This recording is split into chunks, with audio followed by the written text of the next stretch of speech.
Hello! ఈరోజు శ్రీశైలం వెళ్తున్నాము. ముందైతే మా ఊరి టెంపుల్‌లో అభిషేకం చేయించుకొని స్టార్ట్ అయ్యాము. ఆ తర్వాత మధ్యలో కోటప్ప కొండ దగ్గర ఒకసారి ఆగి బ్రేక్‌ఫాస్ట్ అది చేసుకొని బయలుదేరాము. శ్రీశైలం రీచ్ అయ్యాక ఫస్ట్ రూమ్స్ చూసుకున్నాము. కాకతీయలో దొరికినియి.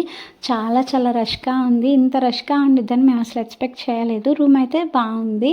ముందు లంచ్ చేసేసి తర్వాత రెస్ట్ తీసుకొని మాకు 9 PM స్పర్శ దర్శనం టికెట్స్ ఉన్నాయి. సో, అప్పుడు రెడీ అయ్యి అప్పుడు చూసుకున్నాము. మేము మారేడాకులు కోసుకున్నాము కానీ తీసుకురావటం మర్చిపోయాము.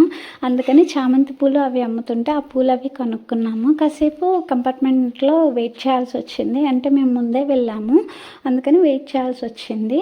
దర్శనం అయితే చాలా చాలా బాగా జరిగింది. ఈ వీడియోలో వృద్ధ మల్లికార్జున స్వామి విగ్రహం కూడా పెట్టాను. అది కూడా చూడండి. అలానే అక్కడ మల్లికా గుండంలో రాజగోపురం కనపడుతూ ఉంటుంది కదా! ఆ తర్వాత అమ్మవారి దర్శనం అది కూడా చేసేసుకొని రూమ్‌కొచ్చేసాము.